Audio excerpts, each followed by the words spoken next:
Yeah, thank you very much for joining us today. So we're going to be talking about the new S3, all about sovereignty, security, and simplicity today. So I'm Chris Rogers. I'm the Senior Product Marketing Manager here at HYCU. I look after everything hybrid cloud, mainly our Nutanix, and those types of deals. But yeah, pretty much my job is 100% Nutanix because of where we sit in the marketplace. I'm delighted to be joined by two speakers. Matt from Nutanix, would you like to introduce yourself? Hey everyone, thanks for joining us today. My name's Matt Brown. I'm a senior technical market engineer at Nutanix. I've worked in IT for a long time, but I've been at Nutanix about 6 years, and I focus on our Nutanix Cloud Cluster product in general. Amazing. Thank you, Matt. And I'm also be delighted to be joined by Celine. So, Celine, would you like to introduce yourself? Oh, hi, everybody. So I'm Céline Hafner-Offret. I'm a global marketing manager at OVHcloud in charge of Nutanix on OVHcloud and also IQ for OVHcloud solution. So glad to be here together with Matt and Chris. Amazing. Thank you very much, everybody. So, what are we talking about today? So, those 3 points that we spoke about, so sovereignty, security, and simplicity. So, we're going to be going through those in a little bit more detail today. But we kind of want to start off with just a little bit of discussion between the three of us on kind of like some key topics. And these things have changed since we actually set up the deck. And obviously, things have happened in the world recently, which has made sovereignty even a bigger issue. I think. Sad to say, unfortunately, another conflict has broken out. People stuck in different places, and sovereignty is now even more heightened than it ever was before. When we kind of look at technology, technology runs businesses, right? And when we look at the three big pillars that underpin businesses, is right, time, risk, and money. Those three things really kind of underpin everything that happens in business. We kind of focus sometimes on just the technology solution, but typically those technology solutions are either going to translate to time saved or time spent, either avoiding risk or adding risk, and then saving money or spending money, right? Those are the three kind of big things that we look for. And if we look at the key topics for 2026 and kind of moving onwards, obviously we've got cloud, and we couldn't possibly do a webinar without mentioning two letters AI, right? Everything is AI, and that's in every single advert, every single product placement you see now. You can't even go and buy a coffee without an AI generated coffee machine, right? Or something along those lines. So we have to understand that is the world we live in now, and how do we adapt and how do we make sure we combat threats that come with AI. And then something that I'm not personally too kind of close to being in the software game is those in the memory shortages I'm hearing about. Data sovereignty has obviously completely been heightened with the recent events, and also now cloud security and cyber security, right? How do we make sure those are still top of mind, and how do we evolve those risks? So I just want to bring in Matt quickly on, from your kind of business and what you see in day out and speaking to customers and partners and technology providers. What's the kind of the biggest thing that you're seeing across those key topics? Well, the biggest thing this year probably was cloud and AI as a whole. AI over the last 18 months has been the big subject. You see it at every conference. We've launched new AI products, specifically helping organizations deliver AI in a secure way. But more recently, the real hit has been the supply chain issues or the memory shortages. And that's really starting to hit organizations that really depended on one supplier in particular. If they were only going for one necessarily hardware supplier or something like that, we've not seen the lead times like this since the pandemic. So it's really providing challenges for organizations and getting them to explore new options, especially in the cloud. Absolutely. And Selena, I presume kind of similar to you, but is there anything different in your business? Obviously, it's a much different business to what myself and Matt are in. So what about from your perspective? From OVHcloud perspective, obviously, as we are, let's say, building our own server in our own data center, of course, memory shortage and the supply chain is affecting us as well. Even if I would say we are able to cope for the moment. And as we are the first leading European player, data sovereignty is clearly a key topic that, of course, we have been promoting since years, but becoming more and more up to date with the global economics and political situation. And and together also with, I would say, all the certification, qualification that we can offer to ensure data security. It's becoming really hot topic, and we clearly see more and more customers existing or new coming to us to ensure they have the proper service at our site. Yeah, absolutely. I'd agree with the certification as well. Like, I think that's become a much more rigorous process for a lot of organizations now. So we recently launched our trust center. So, externally verifiable information with all our certification, and the amount of traffic we see to our trust center from people we may not even be engaged in, right? We don't even know they're looking at us, but they request access to our trust center. So I think people are much more educated on even just narrowing down vendors to choose from right now. They're looking at those certifications saying those are like a must-have for me. It's not, oh, I'd like to pick the best technology and then see if they've got the security aspect of it. I think security is almost leading the conversation now and pushing that into, okay, these vendors are out because they don't have the security methodologies or the security kind of practices that I would like to see in products. So it's really interesting. But so Matt, in terms of like the memory shortages and kind of the cloud and AI, kind of how are you guys solving those challenges today? So I'm going to move on the slide for you, and hopefully this is going to answer your question. So if you don't know about what Nutanix do or have done over the last 15 years of our existence, we very much started out in the data center, helping customers build private cloud with what we called then hyper-converged infrastructure. And that now runs over 16 different hardware vendors. So customers have a choice of who they work with. That allows us to operate more as a software company and allows our customers to choose, I can buy this hardware vendor, that hardware vendor, but I can manage it all through the same pane of glass and operate it in the same way. And then over the last sort of 5 or 6 years, we've also extended that so you can run that same stack, that same virtualization, management, software-defined storage, and networking in the public cloud, starting out with AWS and then moving on to the other clouds like OVHcloud. And that's really giving our customers the flexibility, the best of both worlds, to build their hybrid cloud where they can run the things they need to in the data center, where they've got more predictable cost, where they've got maybe more control. They can select higher performing hardware, perhaps. They can take their concerns around data sovereignty or things like GDPR and put those under the microscope more closely. But they can also use exactly the same tools and stretch up to public cloud to take advantage of the elasticity, the fractional economics, the on-demand services and things like that. So it really gives people the best of both worlds to run their workloads where they need to, whatever their focus priorities have to be. Yeah, absolutely. And obviously on this slide here, you can see, started off AWS and now Azure, OVHcloud, and obviously now GCP as well. The thing that kind of, so I'm a VMware guy. That's where I grew up, right? Just doing sysadmin stuff. And only since I've been at HYCU, I've really stepped into the Nutanix landscape. And I've been amazed at how simple, how effective it is, right? And learning and kind of, I'm fully ramped on Nutanix, and I'm less than 18 months in, right? And it's not as if I'm administering it every day yet, but I know how to do it and I can do all that kind of stuff. The thing that really shocked me when I learned about NC2 was I can take all of that kind of ingenuity, that simplicity, and years of knowledge that people have got on Nutanix and just seamlessly transition that into cloud and not have to retrain, not have to learn, another year's worth of knowledge just to run the same workloads in a different place. It's just that kind of seamless transition. Is that kind of what you see with your customer base? Is like that kind of light bulb moment? And like even I set up an environment for one of the cloud providers a couple of weeks ago, and they were a big VMware guy. They'd worked with it for many years, and I got an email back a few days later. They were like, "Wow, everything's just so straightforward here. Yeah, so simple." The only difficulties is where I didn't know how simple it was the comment I got back.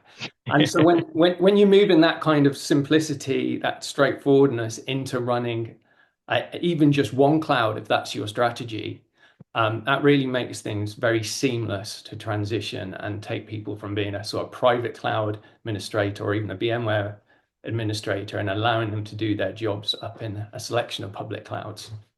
Amazing. And then take us a little bit deeper under kind of NC2 and what does it kind of look like, right? Because everyone's just going to assume it's only VMs, right? But actually, it's much, much more than just a VM running in public cloud, right?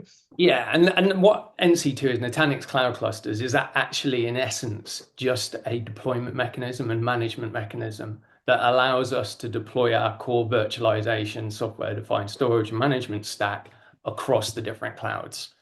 So you log into our portal, you hook it up to your cloud, whether it's AWS, Azure, or OVH, and you then are able to provision a cluster onto this bare metal service that they have in these clouds and connect them up to your on-prem clouds or edge clouds, however you want to run them.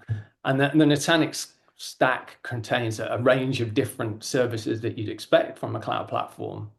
So it's got the storage, the virtualization, of course, the networking, overlay networking. It's got database services, file objects, AI services I mentioned earlier. And we've now got a Kubernetes platform as well. And you can run that across these different clouds on the Nutanix core platform, or even just use it to manage your Kubernetes wherever it's running. Yeah, I mean, and obviously we can see OVH on there as well, and I think that's a real key pieces of, especially if you're maybe from the US or maybe even further afield, Far East. You may not have heard of OVH much, right? But in Europe, like they're a big player in Europe, and you can see they sit right alongside the three major hyperscalers here, which is credit to them, right? And they've built out this massive relationship and automation and a complete service round NC2, which is amazing to see. And I'm going to kind of dive deeper into that relationship and kind of how that works a little bit later on. But in terms of NC2, Matt, what do people typically use it for? Like, what's the most common use cases that you see? Yeah, I mean, all kinds of things just that you'd use to run your workloads in the data center, but we've mainly broken them up into three areas that we're seeing right now. Cloud migration is the first. And that's often that an IT team is given the mandate, you're going to this cloud. That's where you're going. Get it there as soon as possible. And we're very much finding that NC2, because it's a data center class platform running in public cloud. It really limits the migration variables. So you don't have to spend months and years transforming to get things running in an efficient, optimized way. So we're seeing a lot of migrations from on-prem, sometimes an existing Nutanix customer, more often than not, a customer who's using a different virtualization platform, say VMware or Hyper-V.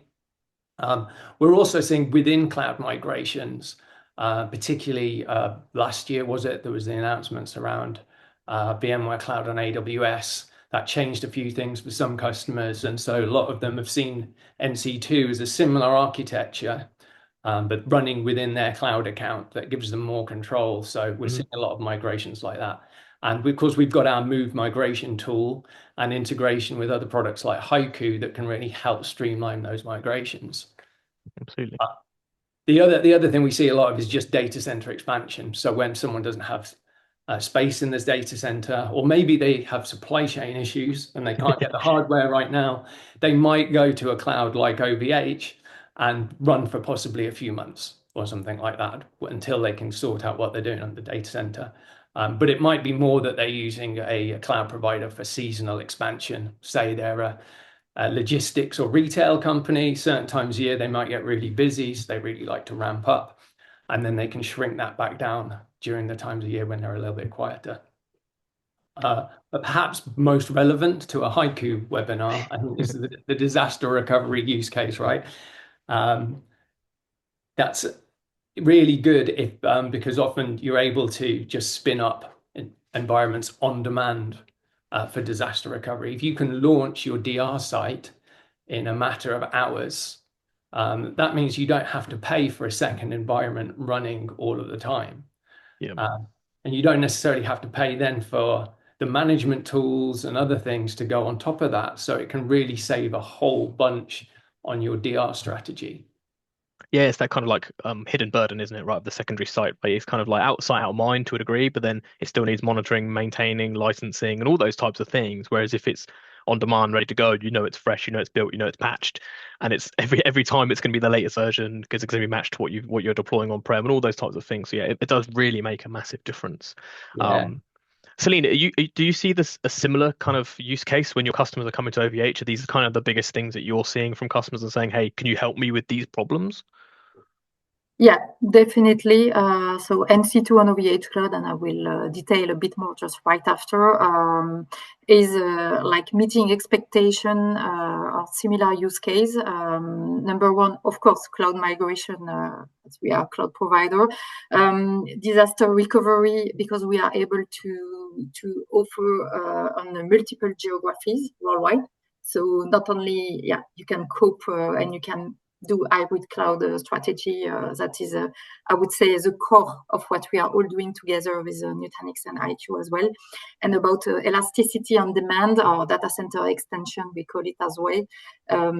We have developed from our side some scale out, scale in, so features that facilitate even more this use case, and together with a wide range of server availability we have today. And I insist on availability word because despite current situation and shortage and so on, at our side, as of today, on Nutanix and on OVHcloud and NC2 on OVHcloud, availability is okay. It's just okay.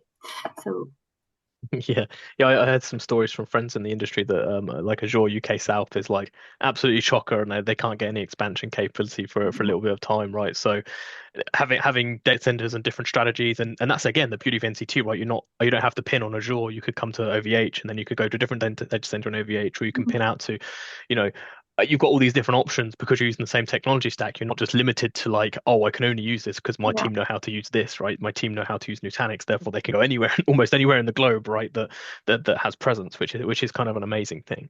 So as we look at that disaster recovery use case a little bit more, I'm keen to kind of dive into a little bit more about the data security and kind of like data protection side of things. So Matt, kind of run us through the I know Nutanix has some really cool capability in terms of like, data replication and kind of snapshotting capabilities and kind of like that basic, data protection functionality. So why don't you take us through like the last four on this, and then I can kind of jump into the HYCU piece at the beginning, and then stitch those together so people who may be a little bit confused about, well, with Nutanix, I get all this stuff. Why do I need maybe HYCU, or what is it? How does it differ to the other things on here, and where the integration points kind of lay? Yeah, sure. So yeah, Nutanix has had its own integrated data protection, if you will, or disaster recovery products as part of the product stack for a while. It does snapshots, like you'd expect from any enterprise or cloud storage system.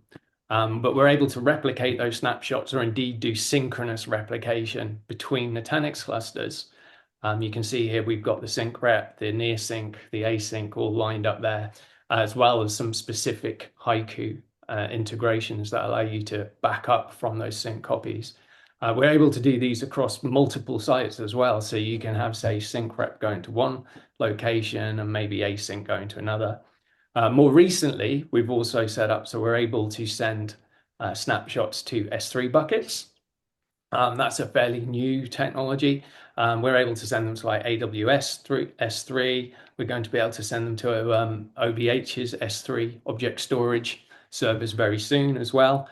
These give our customers a very neat set of tools and a very granular way that they can apply them to their workloads, all through the Nutanix Prism management operations console, and apply whatever they need individually to the workloads, as well as use the native built-in recovery orchestration to do failovers or do testing and things like that. HYCU in particular, as a data protection vendor, does some really cool stuff as well, doesn't it, to integrate with Nutanix, especially around categories and things like that. Yeah, absolutely. I'll come on to my section a little bit more detail a little bit later on with some slides, but just because at a high level, yeah. So I put the HYCU integration on these slides. So one of the biggest things we see for customers is kind of like the robo or branch office or edge sites, whatever you might be calling them now, right? So they're using the built-in technology from Nutanix to replicate, because it's super efficient, it's super kind of handy to have built into the platform, right? You're doing at the storage layer and all those kind of things that Matt mentioned. What we can do from a HYCU perspective is then hook into those replicas. So we're not sending data twice to the same place.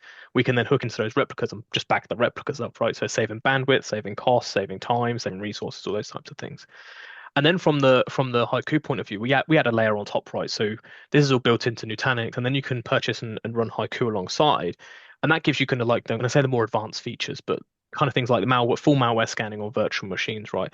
RTO assurance to know exactly how long things are going to take, application-centric recovery, application consistency for databases, NDB integration into those mission-critical databases. So when you start building out your data protection stack, you kind of realize that with HYCU and the Nutanix built-in tools, you actually cover like the vast majority, if not all use cases you could possibly need from data protection, from even for like metro clusters for that super low RPO, RTO, or zero RPO, through to near sync of seconds of RPO, through to async, through to then backup and compliance from HYCU, which can we can store things for 15, 20, 30 years, right, if needs be. So you kind of realize that you're bringing it all together, and then you can really evolve your strategy just from a single place. And the great thing is all of this is available on NC2 as well. So it's not just a case of, oh, I can only have it in my data center. All the things we've spoken about is all available in NC2 as well. So it's not a case of, oh, because I'm moving to NC2, I'm going to miss out on all these cool things. All of it's still available. And that is the beauty of the way that the Nutanix and HYCU do integrate, that we integrate so deeply that when you move a workload into OVHcloud on NC2, we come with you, and OVH have chosen HYCU as the kind of the default option for protecting workloads on OVH as well. So all of that integration just works seamlessly. It's a nice combination, right? Hence why we're all talking on this webinar today. Yeah. And NC2 can kind of be a multiplier in that sense, because being able to spring up infrastructure on demand or scale it up and down mean that you can kind of shrink that cost of the DR site. So it's a bit like sort of renting a second home instead of buying one for your application. Cut down on renting that holiday home, yeah. But we also... Matt, oh, go on, sorry. No, go ahead. I was just going to say, run us through the kind of migration and modernization as kind of Nutanix and OVHC, right? Like what's the kind of the next 12 to 36 months? What does it look like for customers, and how's it going to work? Yeah, so earlier we mentioned one of the key use cases was migration. And really, the reason people are migrating to cloud is because they then want to modernize and get parts of their application that work really well as native services, be it containers, be it serverless, be it using AI services. They want to get near those and start consuming them. And I think in the past, typically, a lot of things get transformed in flight. They take many months, many years, or they just get shifted as IaaS and dumped. And then I think, yeah, we'll very quickly get around to modernizing them, and then they never actually do. Yeah. So NC2 in a modernization and migration use case really allows you to get to the cloud super quick and then run your infrastructure, your IaaS, in an optimized way, and start optimizing that even more as you start making use of native services. And that can involve things like getting more Linux and cutting down on your Windows, maybe cutting down on your proprietary databases and using more open source technologies, start using more S3 object storage as an example, being able to develop more quickly using DevOps methodologies, really integrating with the public cloud as well as the private cloud within the cloud, and accelerating that modernization journey. Yeah, it's like cloudception, right? You got like clouds within clouds. But it's super cool, and I think it's really obviously I stay really close to what Nutanix is doing. We speak all the time with the Nutanix team, and looking at how people are starting to transform on Nutanix is amazing as well, right? Just going from they're running. If you look at a long-term Nutanix customer, they might have bought into the HCI story, and they're still running ESX on Nutanix, right? And now they've migrated across to running AHV. Maybe 3, 4, 5 years ago, whatever it might have been, to have dumped those ESXi costs, and now they're transforming into NC2, right? So they're running in the cloud, and now thinking about running NKP. But the reason they do this is because it all feels familiar, and then they kind of know and trust, and all their team know how to use Nutanix. So when they're transforming these these databases from MS SQL into Postgres or something, right? It just feels the same. The actual lifecycle management with NDB and all those types of things really add. It's like a force multiplier. If you haven't got to relearn all these tools, you can just go and concentrate on what's important to your business rather than training people on a cloud platform that may or may not be your strategy for the next 3 to 5 years. You might go, a new CTO comes in, he's like, oh, I've got a great relationship with the GCP guy, so we're shifting all our stuff to GCP, because guess what? Cloud's cloud, right? Oh, yeah, but the interfaces are different, and the training's different, and how it works and what they call everything. Whereas if you go, hey, we can just move that to OVH, done, right? We don't have to worry about that. And I think that's kind of builds out that simplicity story massively. It's not just about the how many clicks it takes to get from A to B on a tool, right? I often say this to people about how to explain simplicity.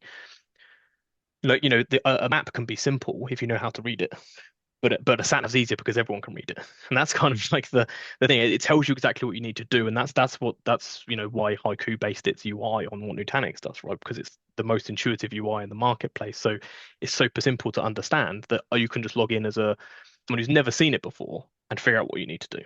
You don't need to go on a 5-day training course if you don't want to, right? So so it's really interesting to kind of build that out a little more. And then the next topic I want to kind of talk about with you, Matt and Celine, is sovereignty. And this often gets, misspoken, but kind of assumed as to what sovereignty means. Quite often people think it's only where workloads are running, right? Which is obviously a key point, right? The where workloads are running, but actually there's more to it. There's often the who. So who is running those workloads? So whether it's a US company, UK company, what kind of security controls they have, as Celine's mentioned before, but also the how, right? So, I mean, Matt, do you want to kind of take this and just kind of explain the concept of a whole sovereignty rather than just a geographic kind of piece? Yeah, and in many ways, it's in the eye of the beholder, right? That an organization will have its sovereignty requirements, and they can look at the technology market and see how technologies achieve those requirements. They can help them meet their objectives. And I think where's really interesting as a starting point, because when we think about what the cloud is, we just don't think about where it is. We know it's someone else's data center. We know it's running a service, and we know that maybe it's got a region tag to it. But does that make a difference to us? So yeah, it's really not so much about the where. Often it's more about the who and the how it's operated. I think those are probably much more important, looking at the different cloud providers out there. Yeah, 100% agree. I think the who is kind of raised its flag even more, right, in recent times. The Cloud Act and all those types of things that have come in. People are a bit more nervous, especially in Europe and European nations, about who is looking after their data and who could potentially gain access if need be, right? So and Celine, at this point, I'm going to pass over to you, right? Because I know OVH is kind of like uniquely positioned in this situation, and kind of as an organization, kind of pride themselves on this sovereign story you have. So I'm going to pass over to you, and you can kind of explain the OVH story and how you integrate with Nutanix and all the other bits and pieces. So over to you. Yeah. So I think you'd already explained where, who, how. I think the best, let's say, example is this latest survey from ISG, where you can see OVHcloud clearly positioned as a leader, as a European hyperscaler, so leading the sovereign cloud infrastructure. And what you can see here is that, of course, we are competing against American and hyperscaler. But we definitely have competitive strengths that I will explain more in detail just in the next slide, starting maybe with key figures from OVHcloud. In a nutshell, so we are above 1 billion euro company. And what is really key on the where already is that we own 46 data centers. So it's our own data center. And we own them worldwide. But we are, in fact, two companies in one, because we have OVHcloud US company, separated, and then we have the rest of the world, OVHcloud. This makes us totally independent to regulatory and extraterritorial law, for instance. And going maybe to the next slide, you will see where we are located. So I said 46 data centers in over 10 countries. So we are all connected with the 44 point of presence. And that is very important. And I will explain more in detail, especially on NC2 and OVHcloud, but it's, I would say there, is that you can see the network and all the networks that we cover. And a very key asset in terms of no lock-in strategy is the free egress and ingress that we offer to all of our customers. And we have, I would say, even a special special offer to NC2 and OVHcloud with a special bandwidth that is even higher than the average. So going to next slide, we'll just deep dive a bit more on what we call the trusted cloud services link, I would say, to what we call sovereignty in general. So what we commit from our side is that we protect you from a non-domestic information request. So meaning, again, we are a European provider, so we don't resell, we don't transfer your data, and you can always get them back at any time, so no lock-in. The location of your data, as already explained, 46 places at least worldwide, and the highest standard to protect your data. I will have a next slide with more detailed certification and qualification. We can go to next slide. Yeah. So we are able to protect any kind of data, from the public sector to the financial to the health data. We have, let's say, all the compliance and all the certification required to host your data on full security and on full sovereignty when we talk about like the very high standard level of SecNumCloud qualification, especially in France, but also in other countries like UK would have the other certification like C5 and also other for Germany as well. Going to next slide, I will just show you in a nutshell again and very roughly that we cover also other solutions and more services that I would say only bare metal server, for instance, or only NC2 and OVHcloud. So we are also present in public cloud, bare metal cloud, so private cloud that I will deep dive on, but also PaaS solution and web cloud. And it means that we have more than 100 services that can be connected, in fact, to your NC2 and OVHcloud solution. So let's go now more in the detail of what we do together. So when we are talking about NC2 and OVHcloud, it's just a combination of the best of both Nutanix and OVHcloud companies. And we combine, so high-end bare metal hardware, qualified hardware from Nutanix, very important one, and we combine them with, in fact, the NCP, so Nutanix Cloud Platform licenses. We delivered a pre-installed solution, so meaning we pre-deployed a Nutanix cluster ready to use, can be in few hours if we have the right server available immediately, but very quickly if we have to deliver other configuration. And again, very important, we pre-install the license you want, because we deliver most of the license from Nutanix, or the NCP pack, but also recently we have announced like NKP, for instance, or NUS or NDB. But if the customer already have license, he can just bring their own. So bring your own license solution is also available. And what is the key of all the business at our side is that it's a business that will be managed by service provider, and we are working closely with worldwide service provider or local one partners. And this is, I would say, the essence of what we are doing. It's a team play. We work with the partners, with you, HYCU, for the backup and recovery and all disaster recovery solution, and with Nutanix team to ensure the best hyper-converged infrastructure, in fact. And going to the next slide, I will give a bit more detail on NC2 and OVHcloud. We have already talked about simplicity. And yes, simplicity in everything we do together.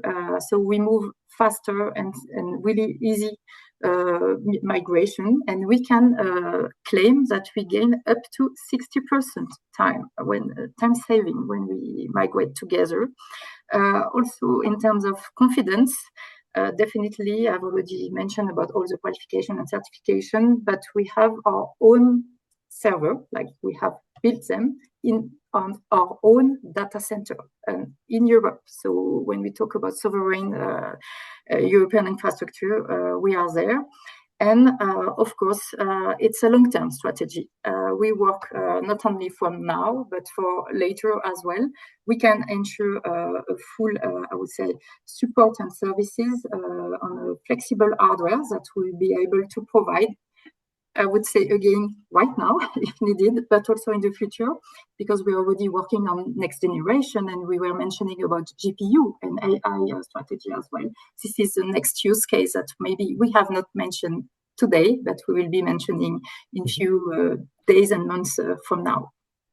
And finally, yes, we detail a bit more there with both services. So package, as I said, you can benefit from pre-installed licenses of your choice, or bring your own license in a pre-deployed cluster.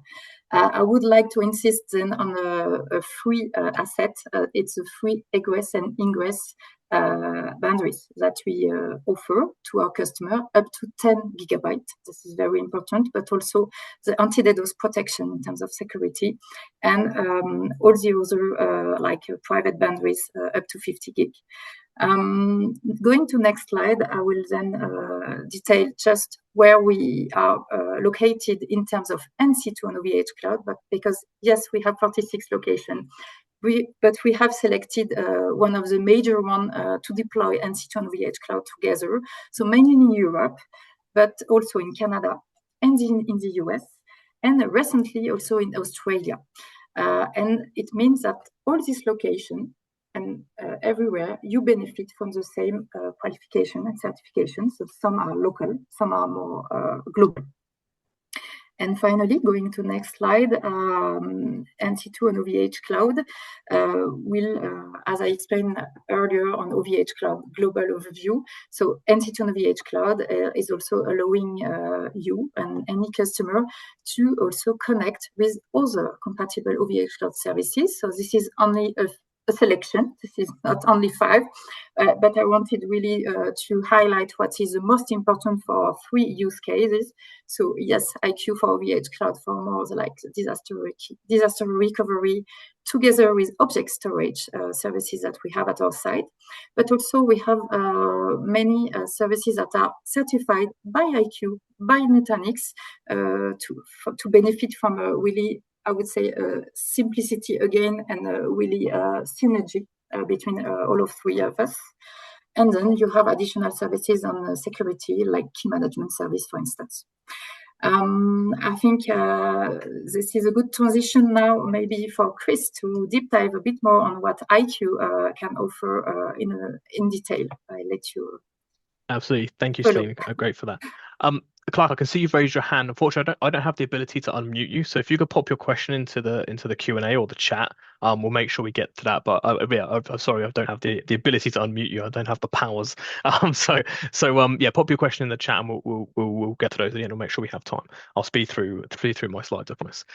So yeah, thank you, Celine. And so looking at HYCU, so we're the #1 data protection solution for Nutanix worldwide. If you haven't heard of us before, we're globally recognized. We're not this small startup that's just trying to make it in the game, right? We were supporting Nutanix before they got cool. So we were the band, we were there at the smallest venues where we were supporting them from the front, right? And now they're headlining Glastonbury, and we're still there with the t-shirts that are 10 years old, right? So we've been there, we've done it, we've been through everything with Nutanix together, and that's why all of our teams are so closely aligned, right? From our engineering teams, through our product teams, through our marketing teams, through our sales teams, right? All the way through the stack, you'll find Nutanix and HYCU kind of interwoven, right? We've got over 4,600 customers across 78 countries and 450 channel partners, right? So we're not this small little startup that maybe some people think. We're incredibly fortunate to have a very rich history with Nutanix, and we continue to do that. And when I say we're the #1 data protection platform for Nutanix, that's not just in kind of like the coverage and all that kind of stuff, but in terms of the amount of workloads we cover, the deepest integration, the widest coverage we have in the marketplace as well. We've obviously spoken about NC2 and the NC2 coverage we have, but when you look at it, we've the AHV, the replica from the near sync and async copies and metro copies that we have, the Nutanix unified storage, Nutanix files, right? We helped write the API for the change file tracking with Nutanix, right, to help back it up quicker and faster. Into the NDB integration and KP, you can start to see how a one-stop shop for a customer in Nutanix can now leverage HYCU being the one-stop shop for their data protection needs, right? We're incredibly proud of our NPS score as well. This kind of flows through the ethos of Nutanix as well. I know Nutanix has an incredibly strong NPS score in the 90s as well. We're incredibly proud of ours as well because people only call us when things go wrong. so we're already starting on the back foot because they're already annoyed that they've lost some data or think they've lost data. So we're incredibly proud to have that NPS score.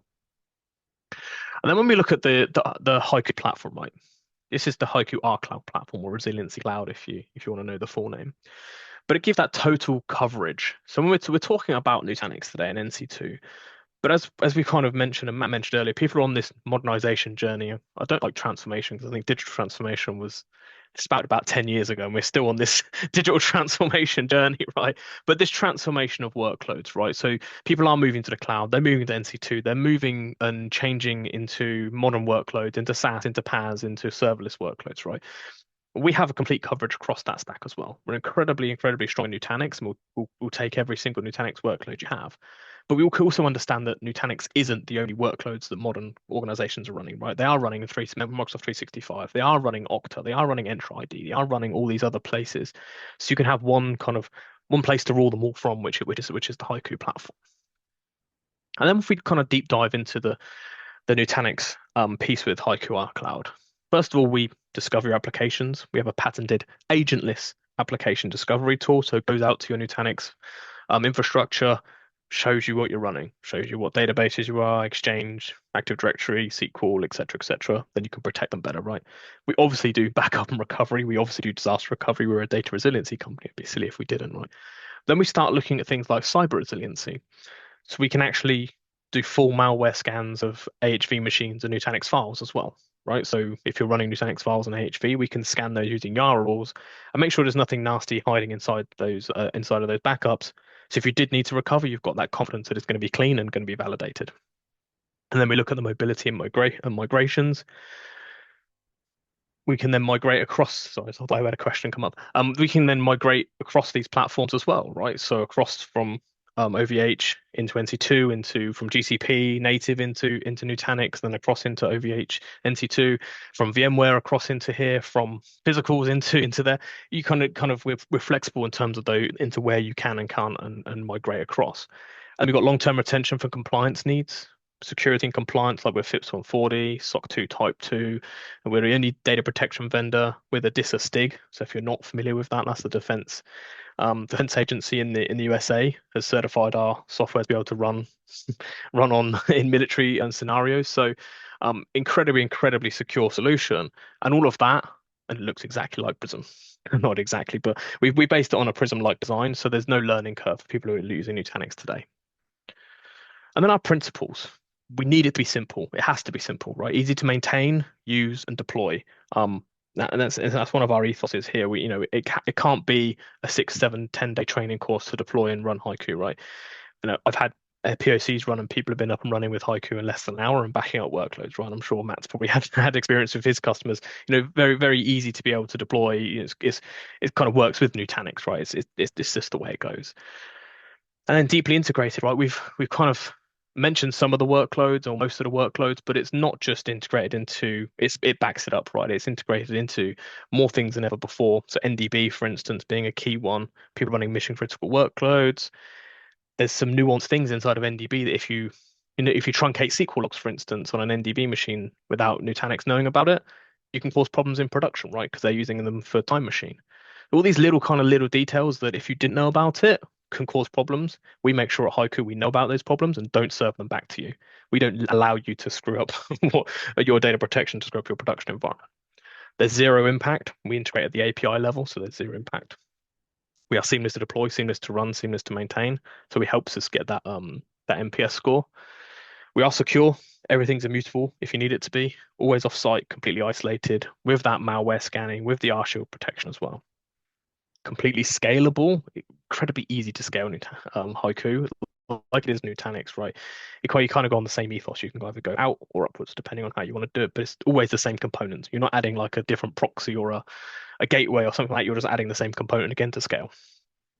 And the biggest one, data control, data sovereignty. No matter where you're putting your data, it's always in customer control, even for cloud and SaaS data. That you can even bring your cloud and SaaS data and land it back down onto Nutanix objects if you wanted to, or even to OVH objects as well. So giving you that control of exactly where you want to put your data, no matter where it lives. And it has to be cost effective. I've seen other backup vendors in the market be more expensive to buy than the Nutanix production equipment. And then you kind of go, well, this is just backing up the production stuff, right? Why is it more expensive? That's a problem for people, and we're always asked to do more with less, right? That's the kind of the way the economy is. Do more with less. That's why expansions and this DR story that Matt's been speaking about is so useful, because we can limit the spend somewhere and put the investment elsewhere. There's no point in HYCU being super expensive or super hard to run or super expensive to deploy. We want to deliver high performance with that instant ROI. We don't want people to have to suffer and wait 5 year and go, oh, look, our TCO of 7 years. A lot can change in 7 years, right? So that's not a great story. And then when we look at what we can do for customers, we can be that conduit between all these different places, right? So we've got a customer environment on the left-hand side here running VMs, applications, OSs, NFS, SMB, objects, databases, SaaS workloads, cloud workloads. We can back up to and from and migrate to OVHcloud, between OVHcloud environments, NC2 environments, customer secondary sites, even public cloud if native if need be as well. But all of that is through the HYCU UI, through the HYCU fabric. So kind of less you need to worry about. It's all done through one tooling. And then when we look at the cybersecurity angle, so we have HYCU R-Shield.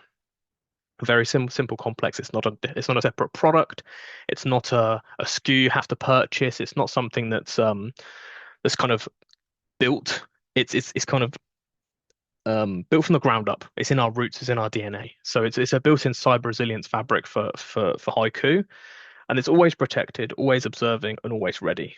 And what I mean by that, well, always protected, protect all of your workloads, right? Whether you're running VMs, NDB, files, objects, all of those workloads can be protected by HYCU. And then we look at the always observing piece. So this is where we can do the malware scanning, the threat hunting for malware inside of Nutanix VMs and Nutanix files.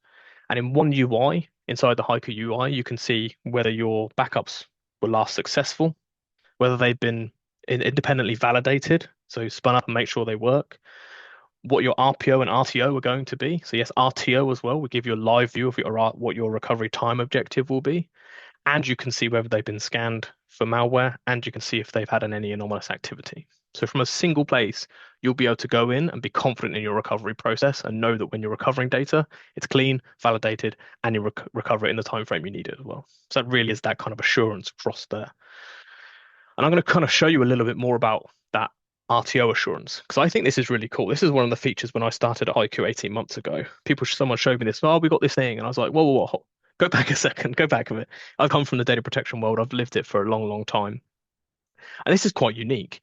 So actually being able to tell people what their RTO is going to be is hard. A lot of time people just go, last time we did it, it was this time. Well, that could have been 6 months ago. It could have been 2 years ago. What HYCU does is offer real world RTO values. So right here in the box, you can see the estimated time for recovery for this restore is 13 minutes. And that is done in real time as well. So this doesn't at the time of backup. If I've done my fair share of fat fingering over the years on firewalls and bits and pieces and done rate limited or turned off a port or something. If someone does something like that in the environment, HYCU is going to immediately flag and say, hey, by the way, you need this to be restorable within 5 hours. Now it's going to be 7. So it's going to flag up, give you red everywhere, and send an alert out to say, by the way, you're not meeting your compliance requirements. And that's a real key feature, because, or if someone dumps a big database onto a SQL box, right, and they triple the size of the box, if that have to be recovered in an hour, and suddenly it's going to take 4 hours, but no one tells you that they've dumped a load of data onto a box. They just happened, and the backup happens, and no one really knows about it. The next time we come to recover that data, it's not going to happen in time, right? So business are going to be affected. Is that time, risk, money type of thing we were talking about earlier? It's going to take longer. We increase our risk because it won't recover in time, and that's going to impact revenue of the organization as well. And as I said, instant alerting wherever you want it to. So this is available via webhook, via email. So you can put it into Slack, you can put it into Teams, you can put it into ServiceNow, you can put it into your SIEM and your source systems. However you want to receive that information, it's kind of all down to you and down to the individual organization. So that's kind of all I'm going to cover today. Obviously, we've got so much more we could say, all of us, but we're limited on time. So we're just going to kind of wrap up on the new S3 piece, right? So the first one being simplicity. Organizations are having to do more with less, and simplicity is a key driver in that, right? Operational efficiency is something if we can iron out bumps in the road and iron out training peaks and those kind of clunkiness, we can really, really smooth that curve, and that's done through simplicity. And that's not just, as I said before, simplicity of tools, but simplicity of understanding what you can do with the tools, how you can use them to your benefit, all those different use cases that Matt and Selena were talking about, making sure all those things are in not in your knowledge base for when a memory shortage does come around next time, or when when someone says, "Hey, what we're going to do with RDR site because our kit's coming up for renewal," right? It's understanding, oh, maybe we could do things differently. Maybe we could look at NC2. Maybe we could look at OVHcloud. Maybe we could do things slightly differently to make it simpler for us, right? All those things. And then we look at sovereignty. I think we've done a great job today, or hopefully we've done a great job of explaining that sovereignty isn't just about location. It's all about the who, the what, the where, the how. All of those things kind of come into it. It's not about, oh, I'm just going to choose a region in France, right? For AWS, I'm just going to choose a region in UK. That's a part of sovereignty, but it's not complete. So and as Matt mentioned earlier, it is in the eye of the beholder. So make sure you're asking those questions internally into your organizations about what does sovereignty mean to us? Does it just mean the location? And if that is, that's fine, right? Some people that is okay, but other organizations who are maybe stricter on data rules or have different requirements are going to say, actually, no, it's not okay just to be in a different region. We have to be under an entity that's sovereign or something like that as well. So make sure you're asking those challenging questions and making sure you have control of your own destiny. Make sure your keys are in your control. Make sure your data is in your control, not another third party. And then security. I think this is kind of an obvious one for everybody, but it's not optional anymore, right? It's a fundamental part of any successful IT strategy. And it has to kind of be a fundamental, it has to be the start of any strategy.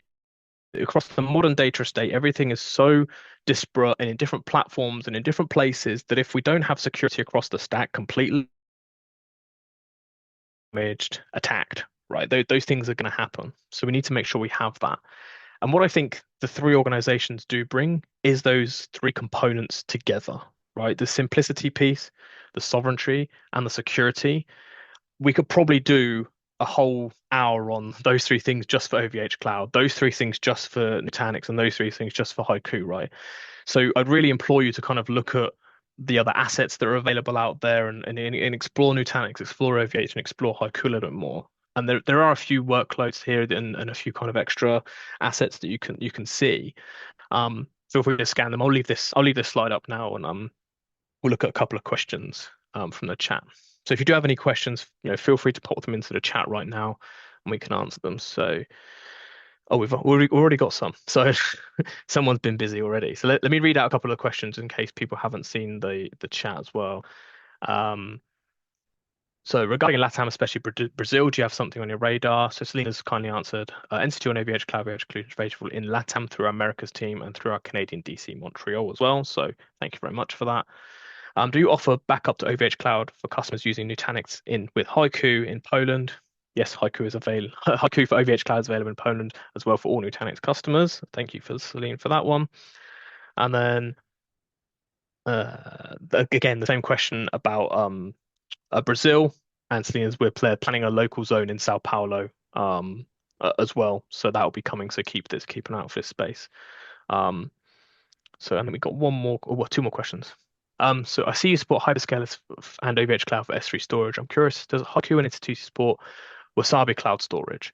Yes, we do. We do support Wasabi. A lot of our customers use Wasabi as well as OVH and S3.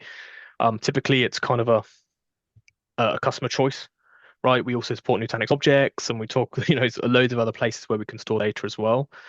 So yeah, we do support Wasabi, absolutely. If you go onto the HYCU website, you'll see loads of joint assets from HYCU and Wasabi as well. So if that's something you are interested in, absolutely. And you can even run NC2 on OVH and even store your backups in Wasabi as well if you wanted to, right? It's completely flexible, and again, that's all about that security and sovereignty. The customer wants to make a choice here and they want to store their data in Wasabi. That's absolutely fine with all three of us on this call. You choose where you put it, and we have the ability and the flexibility to do that as well. And then was there any other questions? That is a great last point, Chris, is that one of the big things about sovereignty is not getting locked in to a provider. So you can pick and choose where you want to store your data and how you want to do things. Yeah, 100%. I think that's a really, really great place to end, actually, is that I think a lot of people over the last 3 to 4 years have been bitten by the lock-in thing, the thing that happened that when no one talks about anymore, right? But the whole Broadcom situation, I don't think anyone really saw it coming in how it panned out, how it really did. I think everyone was nervous. I don't think everyone really saw it going the way it did and so aggressively. I think a lot of people kind of then realized that actually I need to make sure this doesn't happen to me again. And this is the great thing about the Nutanix, the OVH, and the HYCU story is we do allow flexibility across all of the places you need to place your data. And if you want to take your data from Nutanix and place it into Wasabi, yeah, you absolutely can do, right? But if then a year down the line, if you want to ditch Wasabi and go to somewhere else, you can do that. If you want to bring all your data with you from point A to point B, absolutely you can do that. If you started in GCP and you want to bring it into Nutanix, we can also help you with all those things, right? So it's unlocking that flexibility and freedom for customers, without the burden of the operational overhead of trying to run 15 different cloud platforms and 16 different tools, right? And 6 different object storage vendors, right? It's kind of giving you all the benefits of all of that, but putting that simple layer on top, right? So I think we're gonna leave it there. I said to the guys before, let's try and keep it to 40 minutes. Unfortunately, we've done the whole hour, but hopefully everyone found it interesting and we'll tune in for the next one. But Celine, Matt, thank you very much for joining me today, and we'll speak to everyone soon and join us on the next one. Yes, Chris. Thank you, Chris, Thanks, for the everyone. invite. Thank No you, worries. Matt. Bye bye.